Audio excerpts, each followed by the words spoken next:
Ampun maaf Andi dan Aka kudengan naketu nu baka satabela aku mengarang tina ya cerita lewu usang jete awan kota jatuh puja menhuram jadi mahalau nelu abakuya tim pendek itu usara lautan arah cerita dia kata.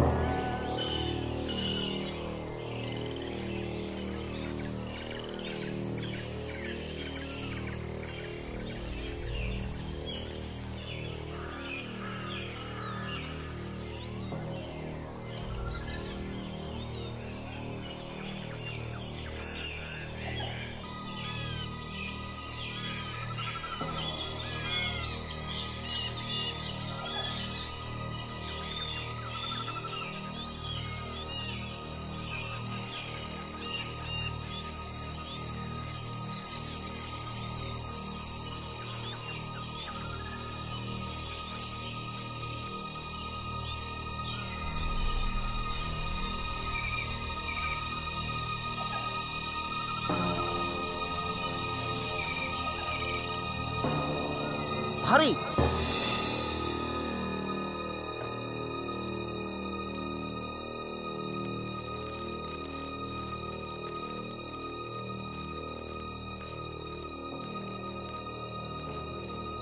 Apa yang sedang kalian lakukan di sini? Kami di sini hanya ingin berburu. Ini bukan daerah kalian. Pergi dari sini.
Ya, Bapak Ibu, kita sudah tiba di kawasan situs Yai Undang. Dan ini merupakan pesanggerahan atau balai keramat Yai Undang. Dan ini terdapat artefak berupa batu-batu peninggalan Yai Undang.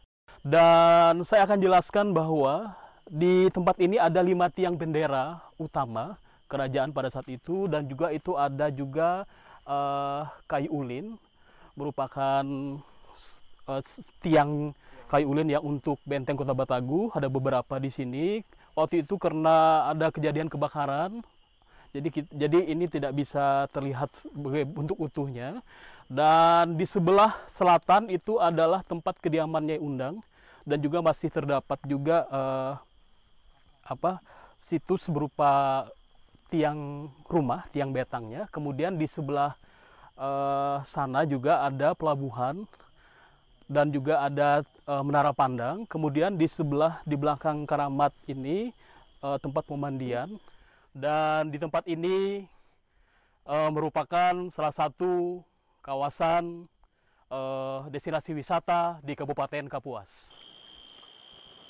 Dari beberapa sumber dan buku sejarah yang kami gali, tempat ini dulunya bernama Kerajaan Batagoh. Bisakah diceritakan asal-usul nama Kerajaan Batagoh tersebut? Panjang ceritanya. Dalam Tetek Tatum, Kalimantan Membangun, Kalimantan Memanggil, karya Pak Cikriwut, kemudian juga dalam buku Delosity, pada abad ke-13,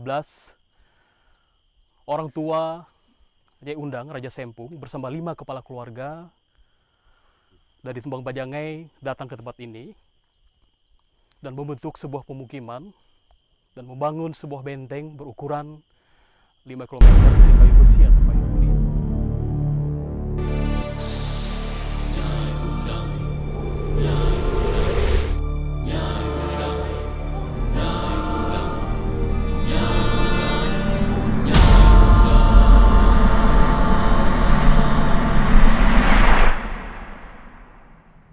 Pak Hari, pada kesempatan ini ada yang ingin kuutarakan pada kalian.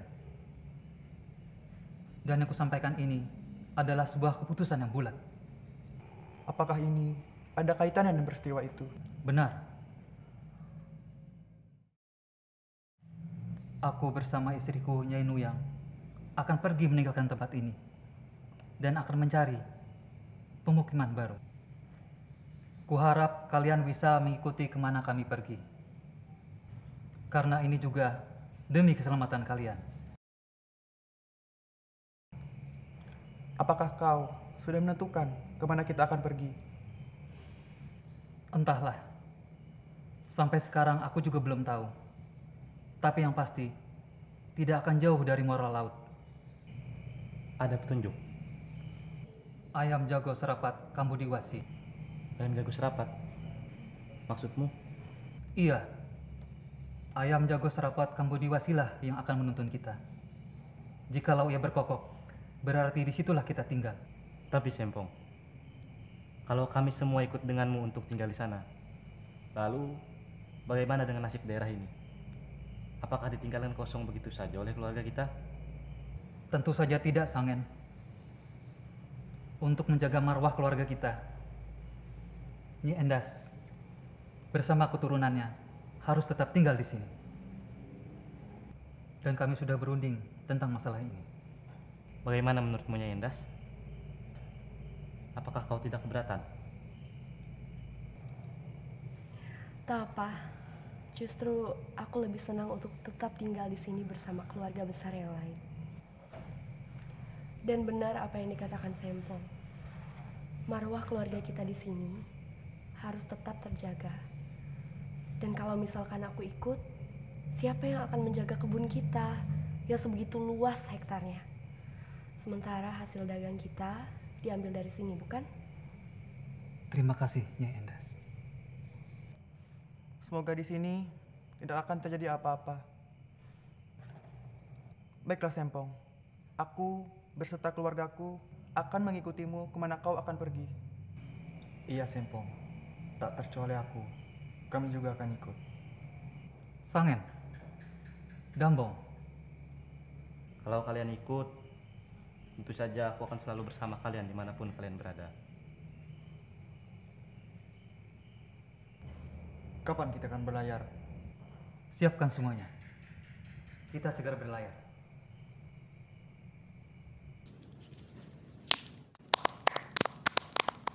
Pai kanan, pai kiri, pai kanan, kiri. Beril salah. Pai kanan, pai kiri, pai kanan, kanan. Pai kanan, pai kiri, pai kanan, kiri. Pai kanan, pai kiri, pai kanan, kanan. Nyai Undang, kok kamu baru datang? Kamu mau ikut main sama kita? Kamu gantiin aku ya.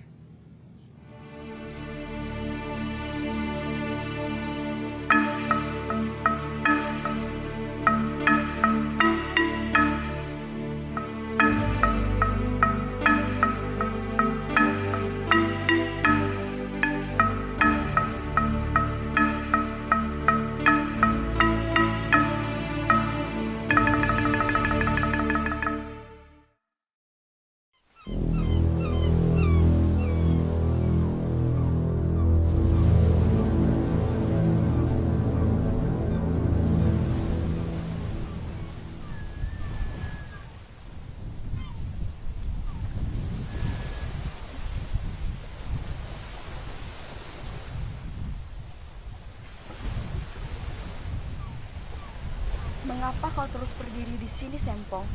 Beristirahatlah. Kau sudah terlihat sangat lelah. Biarlah mereka menggantikan mengarahkan perahu. Apakah Nyai Undang sudah bangun? Belum. Dia masih tertidur pulas.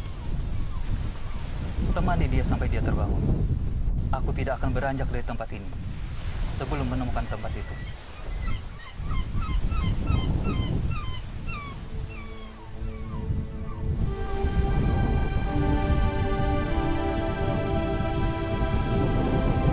Sampai kapan kita berlayar, Sempong?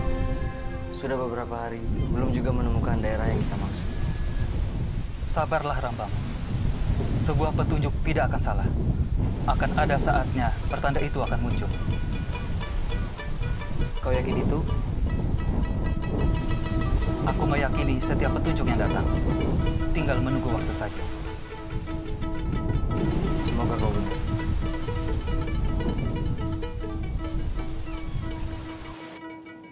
Putriku, bangun.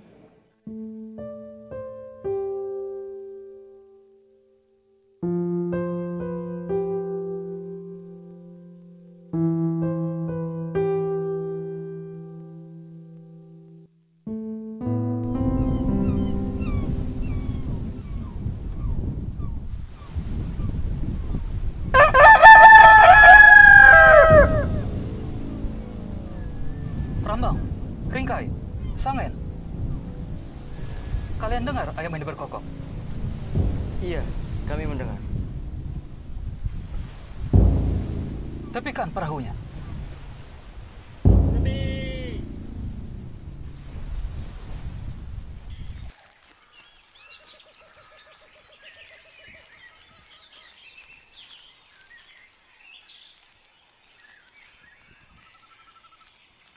Pari.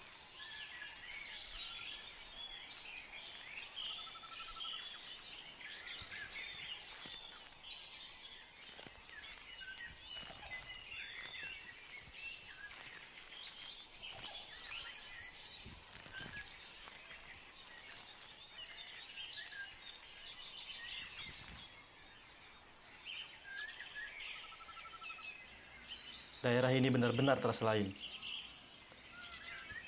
Tidak seperti daerah lainnya. Di sini aku merasakan adanya ketenangan, bahkan sampai ke batinku. Mungkin inilah tempat yang dimaksud. Iya, mungkin.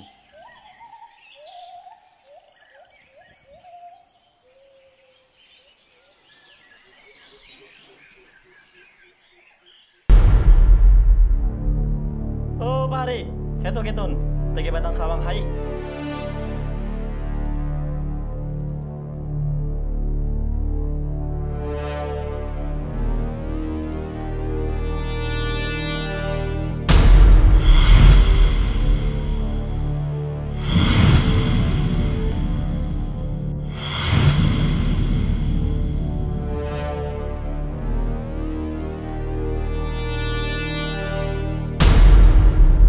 Sempong, inilah daerah yang kau maksud.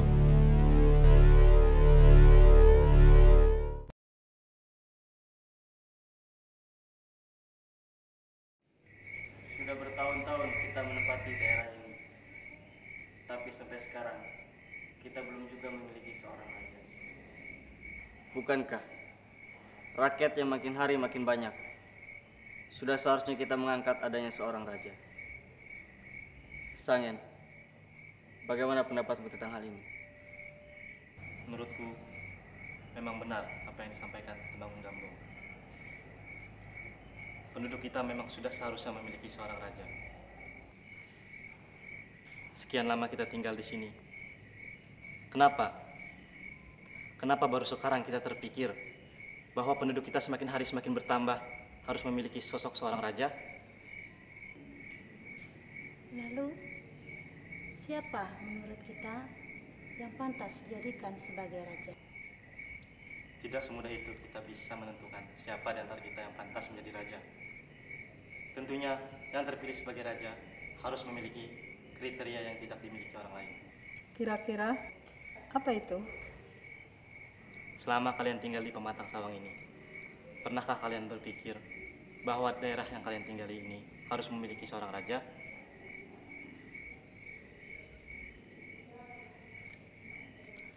Dalam hal ini, mari kita kembali ke 7 tahun yang silam. Kenapa kita harus tinggal di sini, tempat yang dihuni oleh ratusan kepala keluarga?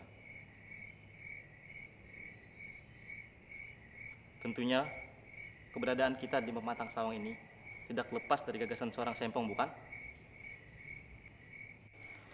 Jika ada yang pantas digantikan sebagai raja, saya ingin tahu siapa.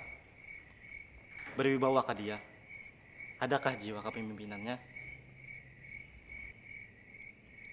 Apa kalian ada pertimbangan?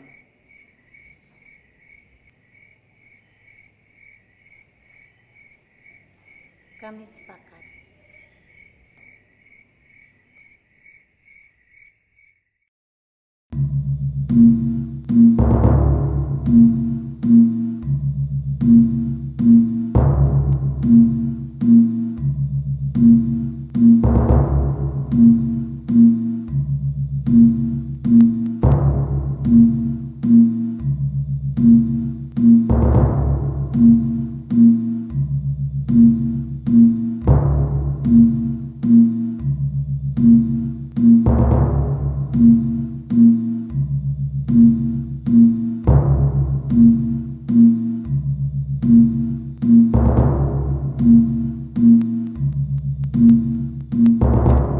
Belum, Temanggung Rajanita. Belum. Rakyatku, hari ini adalah hari kebahagiaanku. Tentunya juga merupakan kebahagiaan kalian. Terima kasih atas kepercayaan kalian kepadaku. Mudah-mudahan Pematang Sawang akan tetap aman, damai, dan terhindar dari bala bencana. Belum, Rajanita. Belum, Rajanita.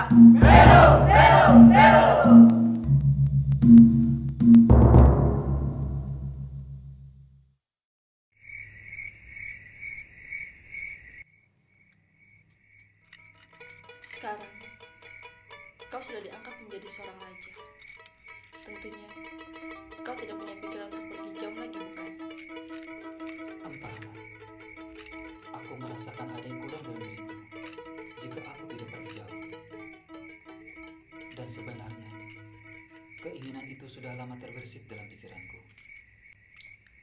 Apakah jabatan yang kau sandang saat ini belum bisa menghalangimu untuk bepergian?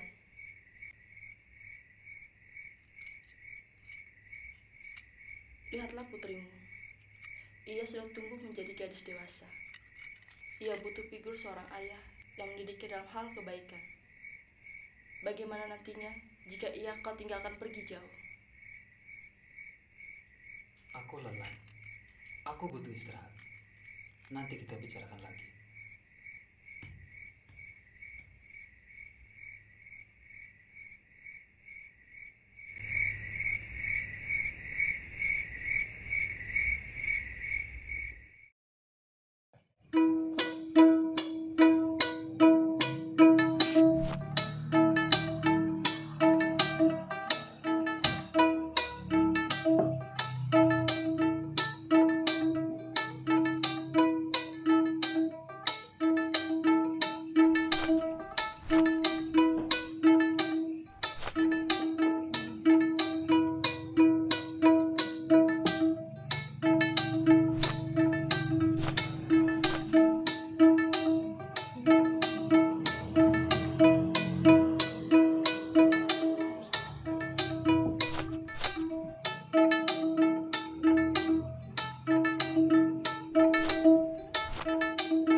Cukup anakku.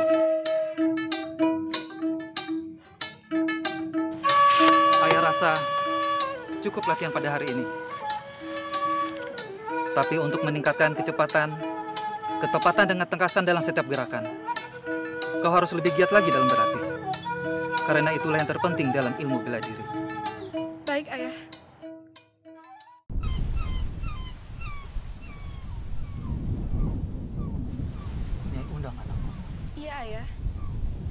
Waktu sangat tidak terasa. Perasaan ayah baru kemarin menimangmu di pangkuan. Hari ini di depan ayah, kau sudah besar dan mulai beranjak dewasa. Tentunya ayah dan ibu ingin menaruh sejuta harapan kepadamu. Sekarang kau pintar menari, menguasai ilmu bela diri. Tapi ada hal penting yang ayah inginkan darimu. Dan itu adalah awal dari permulaan. Apa itu, Ayah?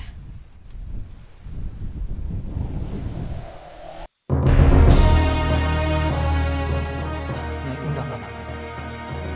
Sebagai orang tuamu, tentunya ayah berharap kelak kau akan menjadi wanita yang tangguh, berwibawa dan hebat, bisa memimpin ribuan rakyat dan disegani oleh seluruh negeri. Dengan harapan seperti itu, tentu ayah juga berharap suatu hari nanti, tanpa keberadaan ayahmu kau bisa menjaga ibu, keluarga, dan menjaga diri.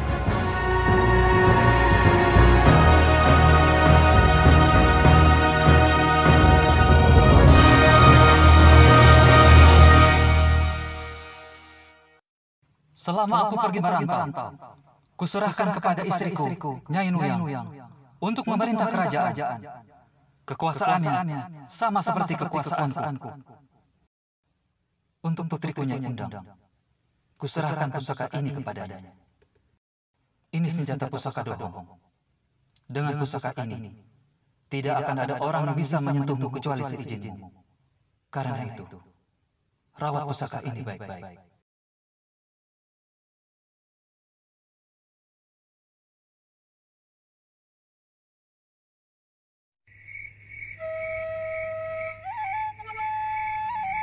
Sudah lama sekali kau pergi.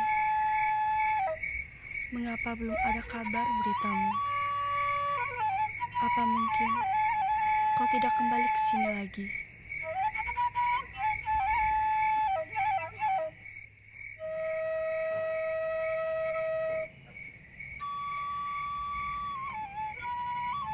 Ibu? Putriku, ibu belum tidur. Ada yang ingin ibu bicarakan denganmu. Soal apa, Ibunda? Sudah berbulan-bulan ayahmu pergi tanpa memberi kabar berita.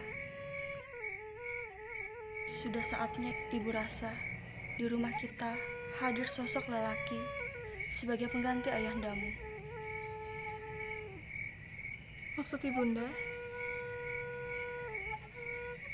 Kau seorang wanita yang cerdas, pintar, dan hampir menguasai seluruh ilmu bela diri. Ibu yakin nantinya kau akan dapat memimpin kerajaan ini dengan tanganmu sendiri, tanpa bantuan siapapun. Tapi sebagai seorang wanita, kau harus memiliki pendamping hidup yang nantinya akan melahirkan keturunanmu yang melanjutkan kerajaan ini kelak. Tapi Ibu, saya masih ingin dengarkan Ibu dulu, Nyai Undang.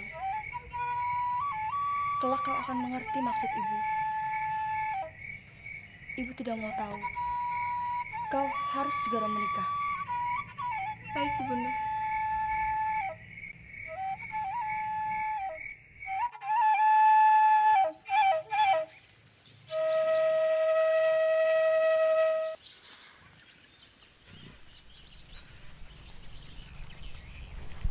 Lalu, bagaimana selanjutnya?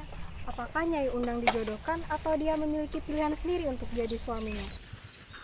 Ada cerita, karena kecantikan, kecerdasan, dan juga kemampuan bela dirinya Undang, dia ditaksir oleh banyak laki-laki. Dan mengetahui hal itu, Nyai Undang mengadakan sayembara. Apabila ada laki-laki yang dapat melalui 7 batu licin, maka dijadikan sebagai suaminya. Dan yang memenangkan sayembara itu adalah Senggalang, yang tidak lain adalah sepupunya sendiri, dan mereka bertunangan. Limbah teh kenampi nasi puluh hatue Jibalang mempersenting Nyai Undang. Ya, semua diangkat saudara Dan laki-laki yang dia tolak tidak ada yang merasa sakit hati, justru menambah mempererat hubungan persaudaraan mereka. Waduh, kalau aku sih gak kuat ya kalau cintanya ditolak. Jelas-jelas patah hati, bisa-bisa bunuh diri atau main dukun lah. Sembarangan nih kau tuh bepandir. Amun cinta inolak berarti bikin jodoh ha. Terserah aku lah, masa kamu yang marah? Ya sudah, jangan bertengkar. Mau diterusin nggak ceritanya? Lanjutin Pak, jadi penasaran nih. Baiklah, kita terusin ceritanya ya. Singkat cerita, beberapa bulan setelah itu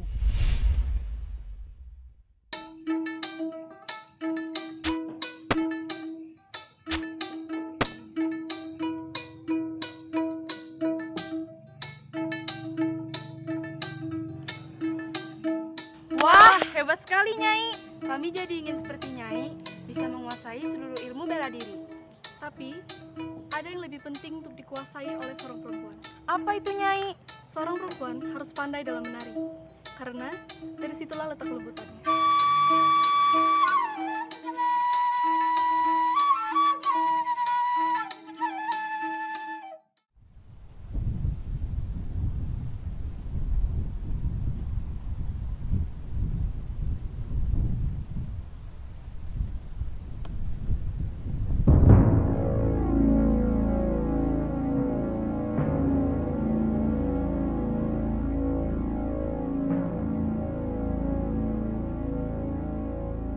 Sepertinya mereka bukan orang biasa. Siapapun mereka, ayo kita laporkan kedatangan mereka ke pihak kerajaan. Iya, cepat kita laporkan.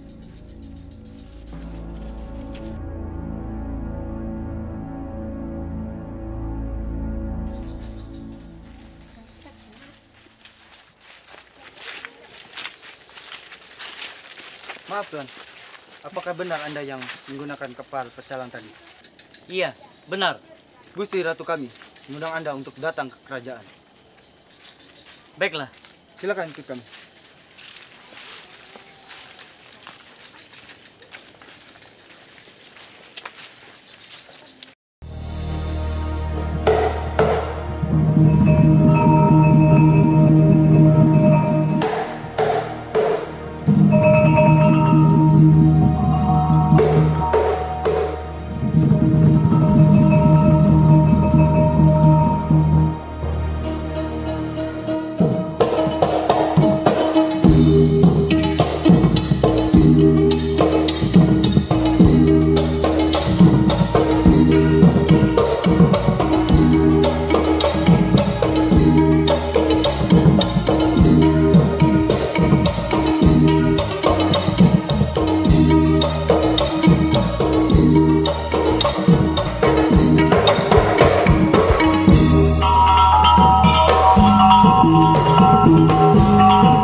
Selamat datang di Kerajaan Batagu Tanjung Pematang Sawang. Suatu kehormatan bagi kami atas kedatangan Tuan ke negeri ini. Maka layaklah kami memberikan penyambutan yang hangat kepada Tuan dan rombongan. Terima kasih atas sambutan ini. Juga menjadi kehormatan bagi saya jika kedatangan saya di kerajaan ini disambut oleh sebuah upacara yang begitu luar biasa. Sekali lagi, terima kasih atas keramah tamahannya. Sudah menjadi tradisi turun-temurun bagi kami. Jika ada tamu yang datang dari kejauhan, maka kami akan menyambutnya seperti saudara sendiri yang pulang merantau dan kembali ke rumahnya. Silahkan duduk.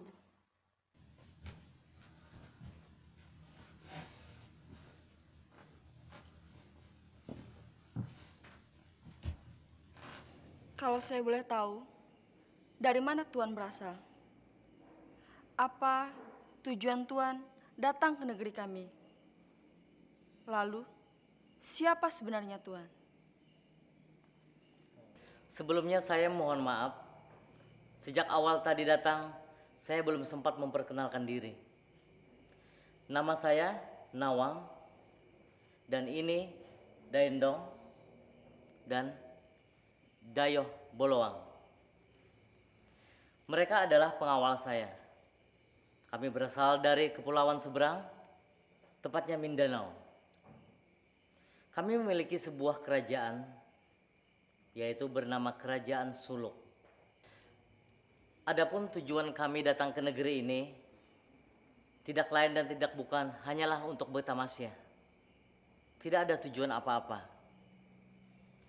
Mulanya kami hanya berlayar, lalu kami melihat sebuah pulau, dan kami singgah di dataran ini. Dan ternyata ini adalah negeri Tanjung Pematang Sawang.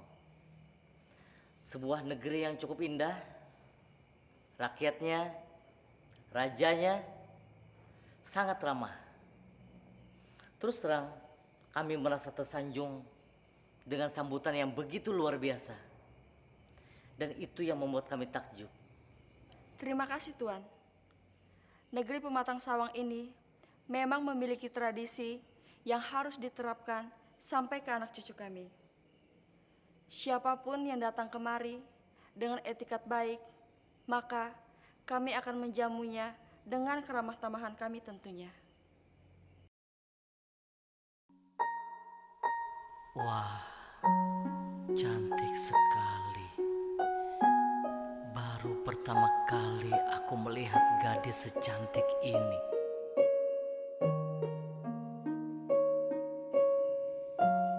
Tuan, siapa dia? Tuan. Maaf Nyai Ratu. Siapakah nama putri penari itu? Nyai Undang maksudmu? Nyai? Berarti dia keturunan dari keluarga kerajaan ini?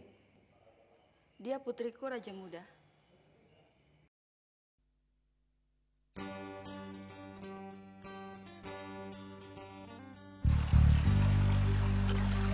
Kakak, aku ingin menceritakan tentang pengalamanku semalam. Waktu kami melakukan perjalanan ke negeri seberang di Tanjung Pematang Sawang. Perihal apakah itu adikku? Kelihatannya kau gembira sekali. Aku telah bertemu dengan tambatan hatiku. Dan aku ingin cepat-cepat menikahinya. Hei, kabar ini sangat menyenangkan sekali. Dan ini yang aku tunggu-tunggu. Ada seseorang perempuan yang akan mengurusi kamu. Ini yang sangat membahagiakan aku. Kira-kira siapa nama perempuan yang ingin mendampingimu? Yang nantinya akan kau jadikan istri kamu? Dia adalah seorang putri raja Tanjung Pematang Sawang. Anak Raja Sempong dan Nyai Nuyang. Namanya Nyai Undang. Nyai Undang. Dari namanya saja, dia sepertinya orang yang berwibawa, hebat, dan juga cerdas. Tentu menjadi pasangan yang serasi dengan kamu.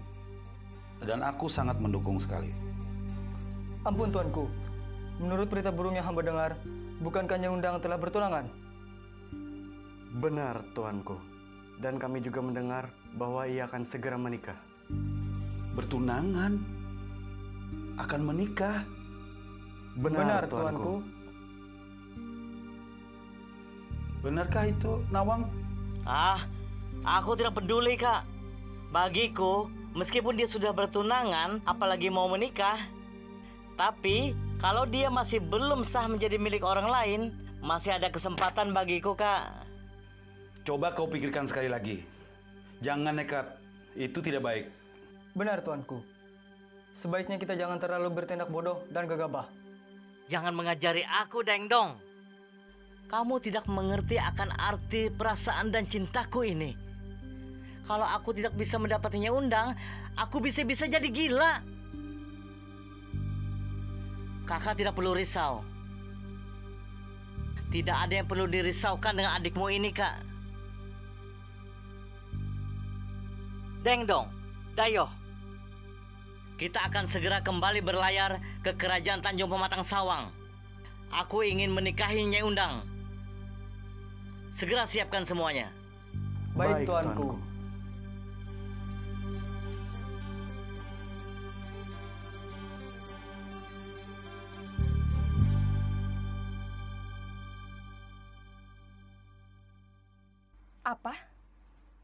Apa saya tidak salah dengar dengan maksud tujuan kedatangan Tuan kemari?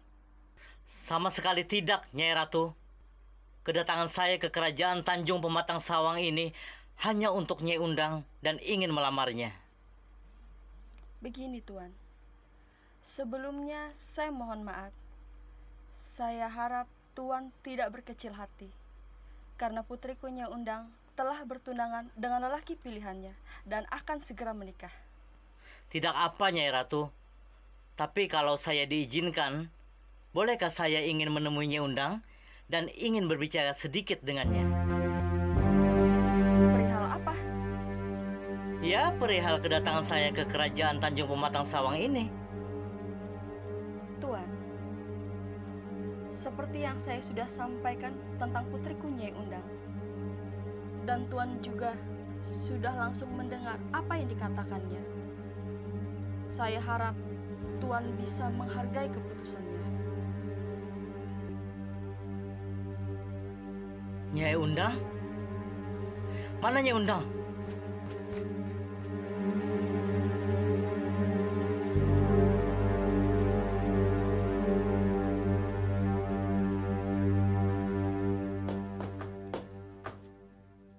Nyai Undang? Nyai Undang? Di mana kau? Nyai Undang?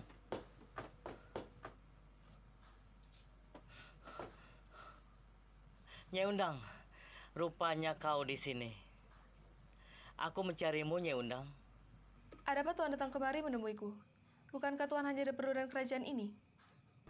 Justru aku datang ke kerajaan Tanjung Pematang Sawang ini hanya untuk menemuimu. Menemuiku? Iya. Bukankah Tuan telah mengetahui jika saya telah bertunangan dan akan segera menikah?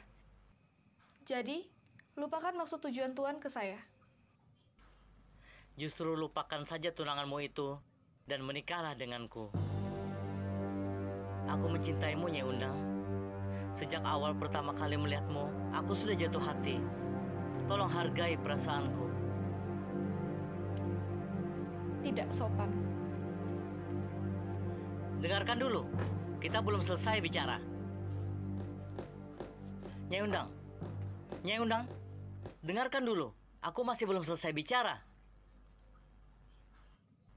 Nyai Undang, Nyai Undang, dengarkan dulu. Nyai, tunggu. Hargai aku sebagai tamumu. Tuan tidak pantas untuk dihargai karena Tuan telah menghina kerajaan kami. Bukan itu maksudnya, Nyai. Nyai, tunggu.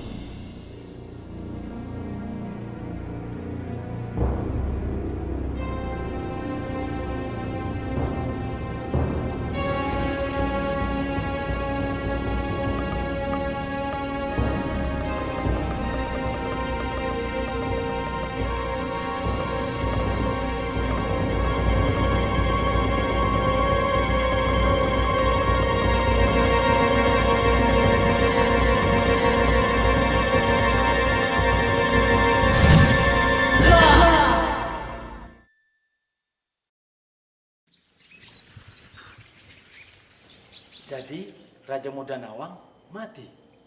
Ceritanya seperti itu. Wah, tragis ya.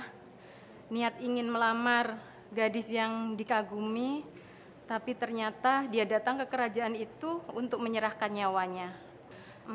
Benar-benar tragis. Terus bagaimana situasi kerajaan itu selanjutnya? Apakah ricuh? Situasi pada saat itu sangat mencekam. Pengawal Raja Gunanawang marah dan mengerahkan pasukan yang berada di kapal untuk menyerang kerajaan Nyai Undang. Tetapi rakyat tidak tinggal diam. Terjadilah pertempuran dan pasukan Raja Gunanawang kalah dan juga menyerah. Kabar kematian Raja Gunanawang terdengar oleh kakaknya Raja Sawang. Tidak! Raja Nawang tidak mungkin mati.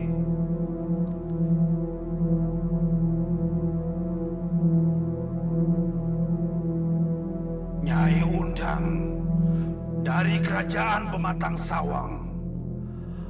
Aku harus menuntut balas atas kematian adikku. Aku tidak peduli siapa yang salah. Tapi darah adikku sudah kau teteskan. Kau harus bertanggung jawab. Bagaimanapun juga, aku harus menuntut balas atas kematian adikku.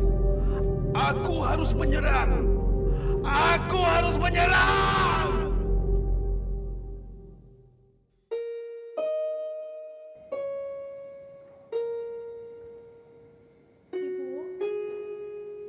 Ibu belum tidur?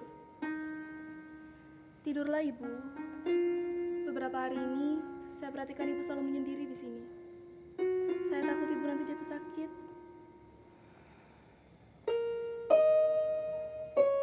Sejak ayahmu pergi merantau, meninggalkan kita, Ibu ditunjuk untuk memimpin kerajaan ini. Semenjak itu, Ibu banyak membuat kebijakan di kerajaan Pematang Sawang ini.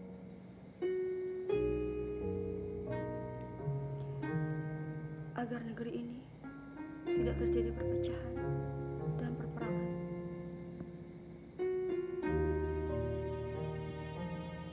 Nyai Undang, putriku. Ibu sudah tidak memiliki siapa-siapa lagi di dunia. Jika kau harus pergi meninggalkan ibu, Ibu tidak tahu Ibu harus tinggal sama siapa lagi. Jika memang nyawa Ibu menjadi taruhannya, agar kerajaan ini tidak terjadi perperangan, Ibu rela anakku. Ibu, maafkan aku, Ibu. Semua ini terjadi atas kesalahanku. Maafkan Ibu. Putriku. Ibu.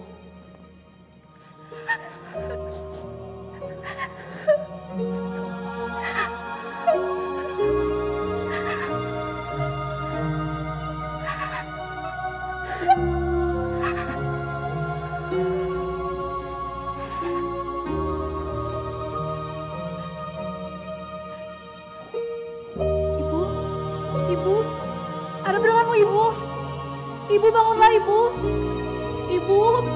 Ibu, ada pedanganmu, Ibu. Ibu, bangunlah, Ibu. Ibu, bangun, Ibu. Ibu.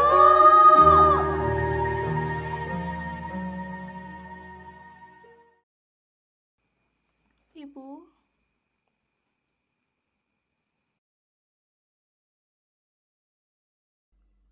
Nyai Undang, putriku. Ya, Ibu. Berapa hari Ibu sudah tak sadarkan diri? Ibu jangan bicara begitu. Tahukah kau, putriku, selama ketidaksadaranku, Ibu bertemu dengan ayahmu.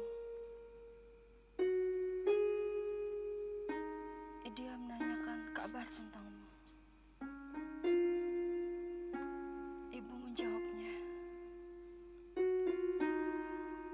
"Kau baik-baik saja." Dan sekarang sudah menjadi orang yang hebat.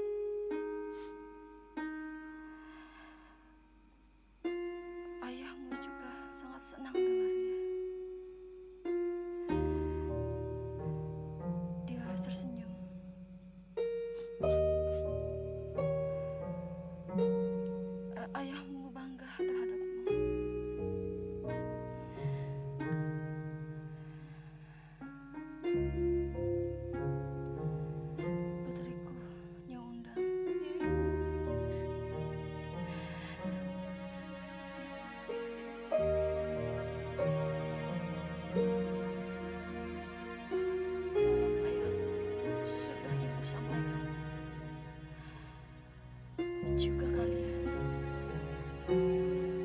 Raja Sempong berpesan,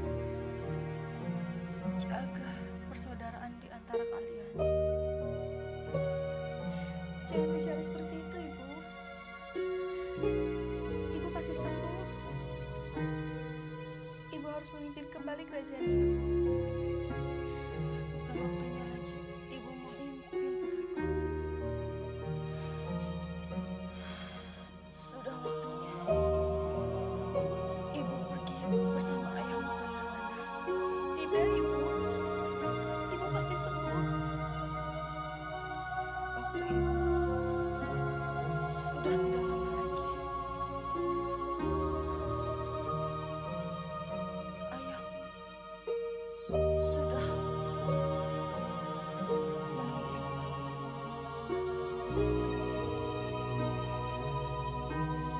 Jaga dirimu baik-baik.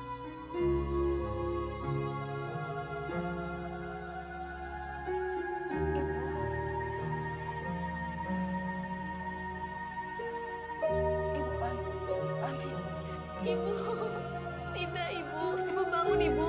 Ibu sadar. Ibu.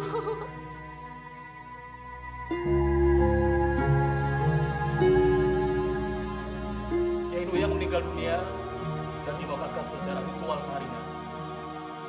Pimpinan Kerajaan Kota Bataguh Pematang Sawang diserahkan kepada Nyai Undang. Strategi melawan Raja Sawang dimulai.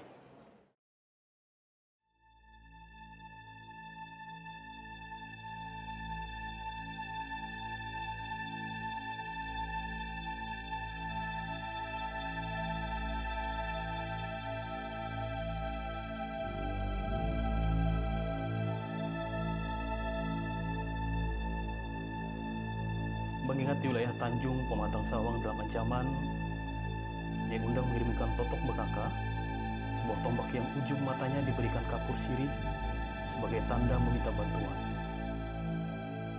Totok petaka lalu dikirimkan kepada saudara-saudaranya di Tumbang Pajangai, kepada Tambun dan Bungai, yang kemudian diteruskan ke seluruh kampung di sepanjang sungai Kapuas Murung, Kahayan dan Katingan.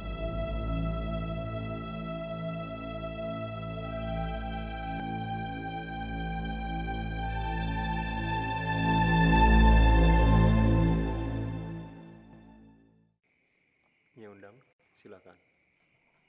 Terima kasih.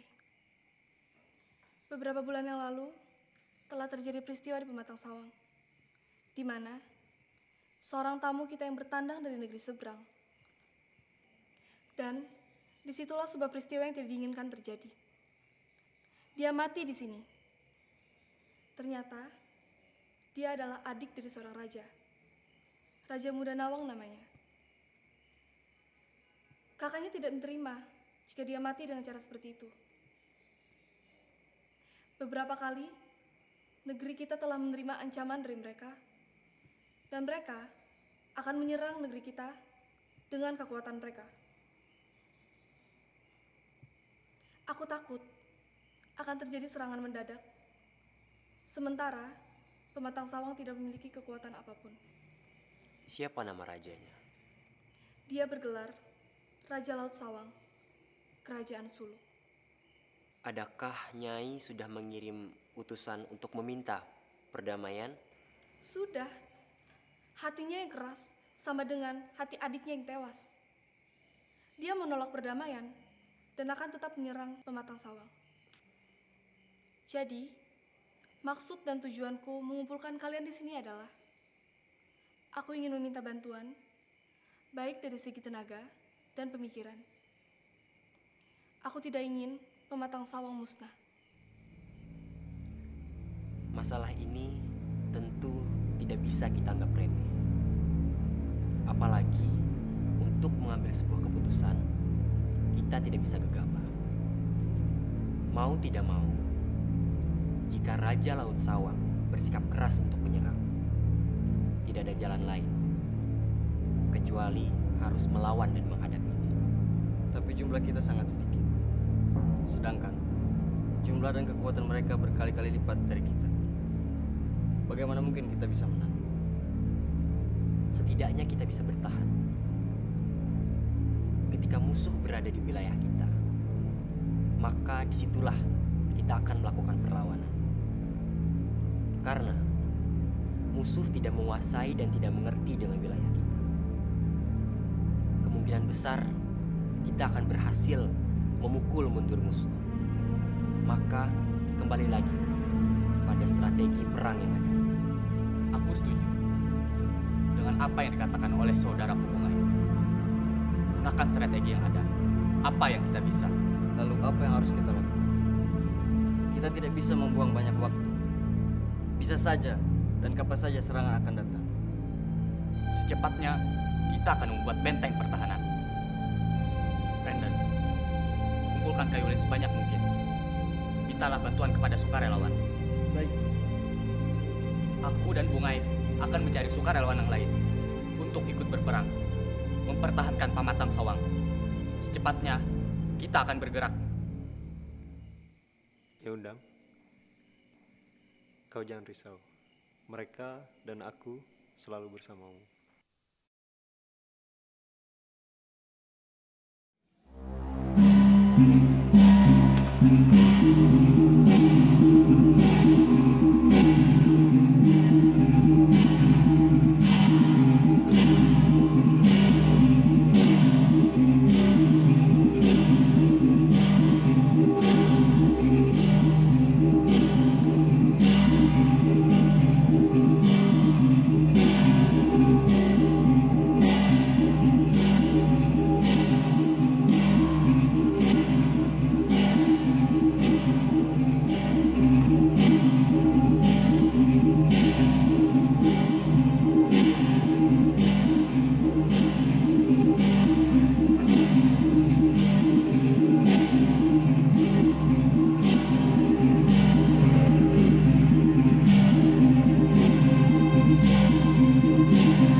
hal musuh datang menyerang, strategi kekuatan kita adalah bertahan. Benteng yang kita bangun dari kayu ulin sangat sulit ditebus oleh musuh. Maka, inilah modal kita untuk melawan balik dan menyerang musuh yang mendekat. Ampun Nyai, nampak ada beberapa kapal pecalang mendekati pelabuhan. Apa mungkin itu mereka? Siapa lagi kalau bukan mereka yang datang? Saatnya mengambil sikap. Demi mempertahankan wilayah kita, Kerajaan Pamatang Sawang. Kita harus berjuang sampai titik darah penghabisan. Nyai Undang. Aku tidak bersalah. Karena nafsunya, dia, Raja Nawang Muda harus mati. Dan karena mulut besarnya dan ancamannya, Raja Laut Sawang, ibuku harus menderita dan sakit hingga akhirnya pergi meninggalkanku. Hari ini juga, perperangan harus terjadi. Aku bersumpah, akan kutumpahkan darahnya dengan tanganku. Akan kukeramasi rambutku dengan darahnya. Kita harus bersiap. Kami utusan dari Raja Laut Sawang ingin menghadap. Apa? Kalian menyuruh kami menyerah tanpa syarat, lalu ingin menghukum kami di tanah air kami sendiri. Dengar, hal seperti ini tidak perlu terjadi. Mari kita duduk bersama. Kita bicarakan duduk perkaranya. Saudaraku Nyai Undang hanya membela diri. Dia diperlakukan tidak senonoh oleh rajamu. Dia berlaku tidak sopan di kerajaan Pematang Sawang. Padahal kami sudah cukup ramah menyambut kedatangannya. Tidak perlu kau jelaskan lagi. Raja Muda Nawang mati di sini. Berarti kerajaan ini harus bertanggung jawab atas kematiannya. Jika kalian menolak dua permintaan kami, maka yang terjadi adalah perang.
Tahukah Nyai Undang, kau hadir sebagai pembunuh adikku Raja Nawang.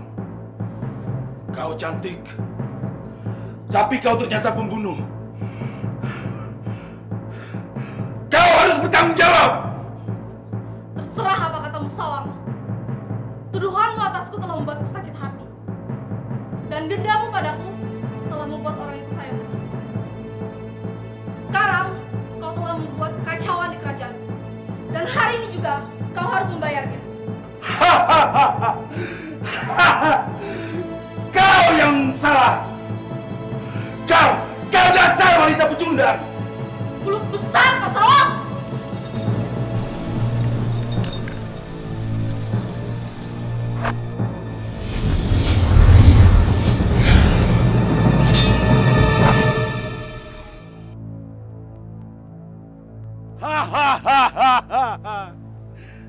Kau tidak bisa mengalahkanku, wanita laknat.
Setelah perang usai dan diperkirakan situasi kerajaan sudah aman, maka diadakanlah upacara ritual memampas lem, yaitu membersihkan kampung dari bala bencana yang sudah terjadi di negeri itu. Kemudian lagi diadakanlah upacara ritual menyandingin lem, sebuah upacara ritual yang bertujuan untuk mendinginkan kampung agar semua aura panas yang datang dari konflik peperangan cepat hilang.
Setelah upacara ritual mengupas lewu dan menjadikan lewu selesai dilaksanakan, Kerajaan Pematang Sawang mengadakan upacara adat perkawinan Nyai Undang dengan pasangannya Sangalang. Namun, dalam acara perkawinan itu, tidak hanya Nyai Undang dan Sangalang saja yang dirayakan, melainkan beberapa pasangan mempelai juga ikut diiringkan dalam acara perkawinan itu. Tambun dengan Burau, Bungai dengan Karing,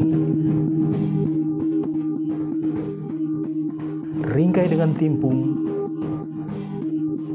dan Rambang dengan Lamiang. Mereka dikawinkan dalam waktu yang bersamaan selama 40 hari 40 malam. Acara perkawinan dirayakan dengan kemeriahan.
Putus daya